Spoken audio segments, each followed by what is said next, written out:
Hi friends! ఈరోజు మీకోసం ఒక డిఫరెంట్ మూవీని ఎక్స్‌ప్లెయిన్ చేయబోతున్నాను. ఒక అడవిలో ఒక బంగారు పక్షిని వెతకడానికి ఒక టీమ్ వస్తుంది. అయితే వాళ్ళ వెనకాల 2 అడవి తెగలు పడతాయి. వాటిలో ఒకటి నరమాంస భక్షకుల తెగ. మరొకటి అందమైన దాహంతో ఉన్న అమ్మాయిల తెగ. ఇప్పుడు ఈ టీమ్ ఎవరి చేతికి చిక్కబోతోంది? వాళ్ళకి ఏం జరగబోతుంది తెలుసుకోవాలంటే ఫుల్ మూవీ చూడాల్సిందే. దానికంటే ముందు వీడియోని లైక్ చేయండి. ఇప్పటివరకు ఎవరైతే మన ఛానల్‌ని సబ్స్క్రైబ్ చేసుకోలేదో వాళ్ళు వెంటనే ఛానల్‌ని సబ్స్క్రైబ్ చేసుకొని పక్కనే ఉన్న బెల్ ఐకాన్ ప్రెస్ చేయండి. అప్పుడే నేను చేసే వీడియో నోటిఫికేషన్ మీ వరకు వస్తుంది. సో ఇంకా ఒక్క క్షణం కూడా ఆలస్యం చేయకుండా స్టోరీ చూసేయండి. మూవీ స్టార్టింగ్‌లో ఒక భయంకరమైన దట్టమైన అడవిని చూపిస్తారు. ఈ అడవిలో ఉండే జంతువులు ఇంకెక్కడ ఏ అడవిలోనూ కనిపించవు. ఈరోజు ఈ అడవిలోకి ఒక టీమ్ వస్తుంది. ఈ టీమ్‌కి జాక్ అనే వ్యక్తి గైడ్‌గా ఉంటాడు. ఈ టీమ్ మొత్తం ఒక బంగారు పక్షిని వెతకడానికి వస్తారు. ఆ బంగారు పక్షి కేవలం ఈ అడవిలో మాత్రమే కనిపిస్తుంది. జాక్ పక్కన నిలబడి ఉన్న వ్యక్తి పేరు మార్క్. టీమ్ మొత్తాన్ని సురక్షితంగా ఉంచడం అతని పని. మార్క్ పక్కనే ప్రొఫెసర్ స్మిత్ నిలబడి ఉంటాడు. అతను ఈ టీమ్ మొత్తానికి హెడ్. అడవిలోకి రావాలనే నిర్ణయం అతనిదే. ఈ టీమ్‌ను తయారు చేసింది కూడా అతనే. ప్రొఫెసర్ స్మిత్ అసిస్టెంట్ పేరు అలెక్స్. అతను జెన్నిఫర్‌ను చూసి నవ్వుతూ ఉంటాడు. వీళ్ళిద్దరూ కూడా స్మిత్ టీమ్‌లోని సభ్యులే. వెంటనే టీమ్ మొత్తం ఒక మంచి ప్రదేశం చూసి తమ టెంట్లను వేసుకుంటారు. జాక్‌తో పాటు కొంతమంది కూలీలు కూడా ఉంటారు. వాళ్ళు టీమ్ సామాన్లను చూసుకుంటూ ఉంటారు. టెంట్ వేసిన తర్వాత జెన్నిఫర్ బాత్రూమ్‌కి వెళ్తుంది. కానీ అక్కడ అప్పటికే ఒక గొరిల్లా ఉంటుంది. గొరిల్లాను చూసి అందరూ భయపడతారు. మార్క్ దాన్ని చంపడానికి ప్రయత్నిస్తాడు. కానీ గురి తప్పుతుంది. దాంతో ఆ గొరిల్లా భయపడి అక్కడి నుండి పారిపోతుంది. కొద్దిసేపటి తర్వాత జెన్నిఫర్ స్నానం చేయడానికి సిద్ధమవుతుంది.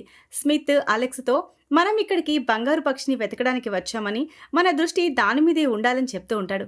కానీ అలెక్స్ దృష్టి మాత్రం స్మిత్ మాటల మీద కన్నా స్నానం చేస్తున్న జెన్నిఫర్ మీదే ఎక్కువగా ఉంటుంది. అతను జెన్నిఫర్ స్నానం చేయడం చూసి వేడెక్కిపోతాడు. స్మిత్‌కి కూడా అతనిపై అనుమానం కలుగుతుంది. అలెక్స్ ఏం చూస్తున్నాడో అతనికి వెంటనే అర్థమైపోతుంది. అతను కూడా స్నానం చేస్తున్న జెన్నిఫర్‌ను చూస్తాడు. కానీ అతను తనని తాను కంట్రోల్ చేసుకుని అలెక్స్‌కు ఒక బైనాక్యులర్ ఇస్తాడు. వెళ్ళి ఆ బంగారు పక్షిని వెతకమని చెప్తాడు. నేను నీ దగ్గరికి వస్తాను అంటాడు. అలెక్స్ వెళ్ళగానే అతను కూడా జెన్నిఫర్‌ని చూడటం మొదలు పెడతాడు. ఆమెను చూసిన తర్వాత అతను కూడా వేడెక్కిపోతాడు. మరోవైపు అలెక్స్ జెన్నిఫర్ స్పష్టంగా కనిపించే ఒక చెట్టు ఎక్కుతాడు. జెన్నిఫర్‌ను చూసి మార్క్ కూడా వేడెక్కిపోతాడు. అదే సమయంలో అలెక్స్ దగ్గరికి గొరిల్లా వస్తుంది. అలెక్స్ స్మిత్ వచ్చాడేమో అనుకుంటాడు. కానీ అతని చూపు గొరిల్లా మీద పడగానే అతనికి ప్రాణం పోయినంత పనవుతుంది. కొద్దిసేపటి తర్వాత రాత్రవుతుంది. అందరూ భోజనం చేయడం మొదలు పెడతారు. వీళ్ళందరినీ ఒక అడవి మనిషి దూరం నుంచి చూస్తూ ఉంటాడు. ఇంతలో మార్క్ జెన్నిఫర్‌ను నువ్వు ఇక్కడికి ఎందుకు వచ్చావు అని అడుగుతాడు. జెన్నిఫర్ భర్త కూడా జంతువులపై పరిశోధన చేసేవాడని, తన పరిశోధన కోసం ఇదే అడవికి వచ్చి కనిపించకుండా పోయాడని మార్క్‌కి తెలుస్తుంది. అతనితో పాటు జెన్నిఫర్ కొడుకు కూడా ఉంటాడు. అతను కూడా తప్పిపోతాడు. వాళ్ళను వెతకడానికి జెన్నిఫర్ ఇక్కడికి వచ్చింది. ఆ అడవి మనిషి ఇంకా వాళ్ళని చూస్తూ ఉంటాడు. అదే సమయంలో ఆడమ్ కూడా వాళ్ళని దూరం నుండి గమనించడం మొదలు పెడతాడు. ఆడమ్ కూడా అదే అడవిలో నివసిస్తూ ఉంటాడు. అతని చూపు జెన్నిఫర్ అందంపై నిలిచిపోతుంది. ఎందుకంటే అతను మొదటిసారి అలాంటి అందాన్ని చూస్తున్నాడు. అతను వరుసగా జెన్నిఫర్ వైపే చూస్తూ ఉంటాడు. అతని వెనకాల గొరిల్లా వస్తుంది. ఇదిలా ఉంటే జెన్నిఫర్ డ్రెస్ లోకి ఒక పాము ప్రవేశిస్తుంది. మార్క్ తనతో అసభ్యంగా ప్రవర్తిస్తున్నాడని ఆమె అనుకుంటుంది. కానీ మార్క్ చేతులు చూశాక ఆమె అనుమానం స్మిత్ మీదకి వెళ్తుంది. స్మిత్ చేతులు కూడా పైనే ఉండడం చూసి ఆమె అలెక్స్ ని అనుమానిస్తుంది. అలెక్స్ తను మత్తులో భోజనాన్ని మెచ్చుకుంటూ ఉంటాడు. అలెక్స్ ని తనతో అసభ్యంగా ప్రవర్తిస్తున్నాడు అనుకుని జెన్నిఫర్ అతనికి ఒక చెంపదెబ్బ కొడుతుంది.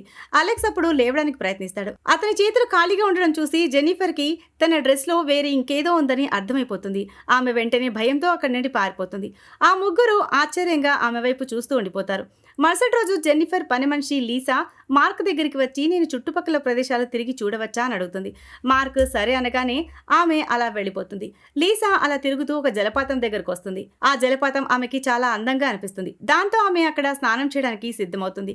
ఇంతలో ఆడమ్ కూడా అటుగా వచ్చి ఆమెను దూరం నుండి చూస్తాడు.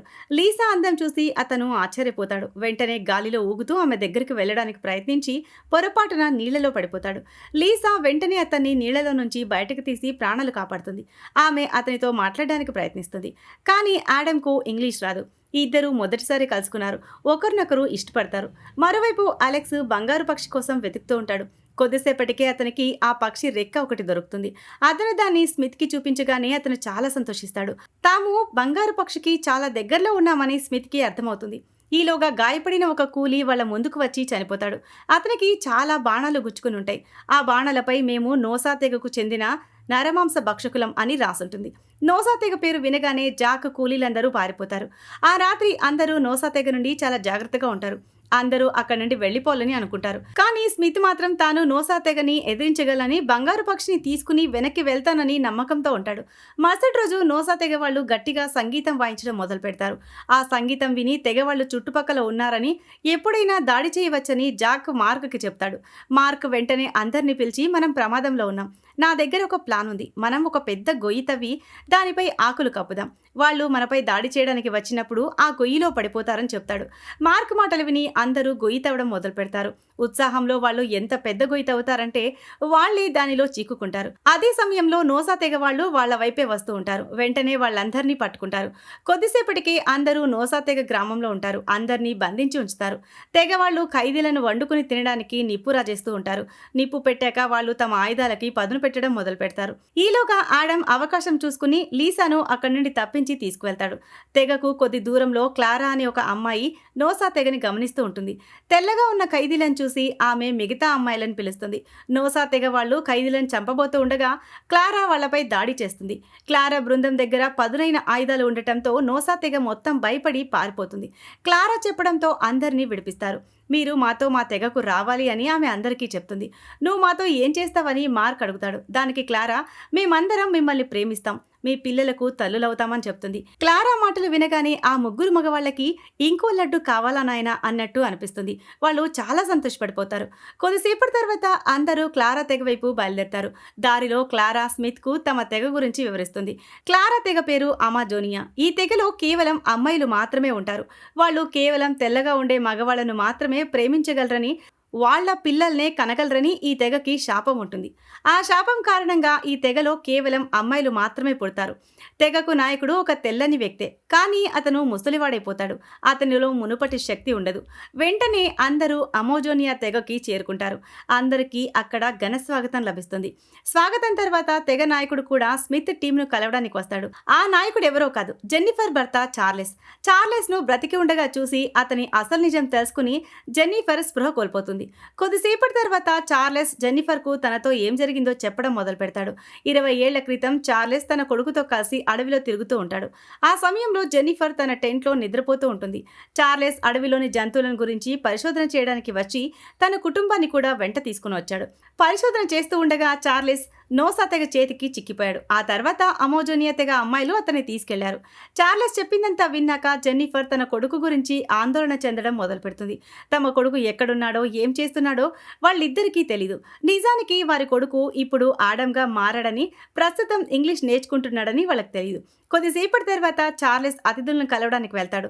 అతను స్మిత్ టీం దగ్గరికి వచ్చి, రేపు మీ ముగ్గురికి పెళ్ళవుతుంది, ఎల్లుండి విడాకులు, ఆ తర్వాత మరుసటి రోజు మళ్ళీ వేరే అమ్మాయితో పెళ్లి, ఆపై మళ్ళీ విడాకులు అని వివరిస్తాడు. చార్లెస్ మాటలు విని అలెక్స్ చాలా సంతోషిస్తాడు. రోజు ఒక కొత్త అమ్మాయితో పండగ చేసుకోవచ్చు అనుకుంటాడు. పెళ్లి జరగబోతుందని మార్క్ కూడా సంతోషపడతాడు. మరుసటి రోజే పెళ్లి పనులు ప్రారంభమవుతాయి. జెన్నిఫర్ని ఆ తెగకు నాయకురాలిగా చేస్తారు. ఆమె చార్లెస్ పక్కనే కూర్చునుంటుంది. వెంటనే స్మిత్ అతని టీం అందరి ముందుకొస్తారు. క్లారా బంగారు పక్షితో వాళ్ళకి స్వాగతం పలికిస్తుంది. ఆ బంగారు పక్షిని చూసి స్మిత్, అలెక్స్ కళ్ళు పెద్దవైపోతాయి. వాళ్ళు ఏ పక్షి కోసమైతే వెతుకుతున్నారో అది వాళ్లకు ఈ తెగలో కనిపిస్తుంది. వెంటనే పెళ్లి కార్యక్రమాలన్నీ మొదలైపోతాయి. తమకు అందమైన అమ్మాయిలతో పెళ్లి జరుగుతుందని ముగ్గురు అనుకుంటారు. కానీ చాలా లావుగా ఉన్న అమ్మాయిలతో వాళ్ళ పెళ్లి చేస్తారు. మొదటి రాత్రే ఆ ముగ్గురి పరిస్థితి దారుణంగా తయారైపోతుంది. ఇప్పుడు కథ కొన్ని నెలల తర్వాత మొదలవుతుంది. ఆ ముగ్గురు ఈ రోజువారీ పెళ్లిదంతతో విసిగిపోతారు. ముగ్గురు అక్కడి నుండి తప్పించుకోవాలి అనుకుంటారు. కానీ క్లారా వాళ్ళని తప్పించుకోనివ్వదు. చార్లెస్ ఆ ముగ్గురికి మద్దతిస్తున్నందున క్లారా అతడి నుండి నాయకత్వం పదవిని లాక్కుని తానే ఆ తెగకి నాయకురాలవుతుంది. ఇప్పుడు కొద్దిసేపటి తర్వాత ఆ నలుగురు మగవాళ్ళకి పెళ్లిళ్ళు జరగబోతున్నాయి. క్లారా ఆదేశం మేరకు చార్లెస్ను కూడా పెళ్లికి సిద్ధం చేస్తారు. మరోసారి బంగారు పక్షితో నలుగురికి స్వాగతం పలుకుతారు. అదే సమయంలో జాక్ కూడా తన మనుషుల్ని తీసుకుని ఆ తెగని చుట్టుముడతాడు. అతను తన టీంని విడిపించడానికి వస్తాడు. ఆడమ్, లీసా కూడా ఆ తెగ దగ్గరికి చేరుకుంటారు.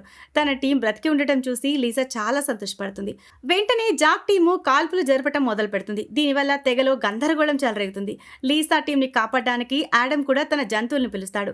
ఆడమ్ పిలుపు విని చాలా ఏనుగులు తెగ వైపుకి పరిగెత్తుకుంటూ వస్తాయి. స్మిత్ అవకాశం చూసి బంగారు పక్షిని దొంగలిస్తాడు.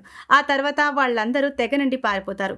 ఏనుగులు కూడా తెగ దగ్గరికి చేరుకుని జాక్ మనుషులందరినీ కాళ్ల కింద తొక్కేస్తాయి. కథ చివరిలో స్మిత్ టీం మొత్తం సురక్షితంగా బయటపడుతుంది. కానీ జాక్తో వచ్చిన తెల్లవాళ్ళు క్లారా చేతికి చిక్కుతారు. ఆడమే జెన్నిఫర్ కొడుకని తెలుస్తుంది. అతన్ని తిరిగి పొందడంతో జెన్నిఫర్ చాలా సంతోషిస్తుంది. ఈ సీన్తోనే ఈ మూవీ ఎండ్ అవుతుంది. సో ఇది ఫ్రెండ్స్ ఇవాల్టి స్టోరీ. ఈ స్టోరీ కనుక మీకు నచ్చినట్లయితే మరికొన్ని ఇంట్రెస్టింగ్ స్టోరీస్ కోసం ఛానల్ని సబ్స్క్రైబ్ చేయండి. Thanks for watching.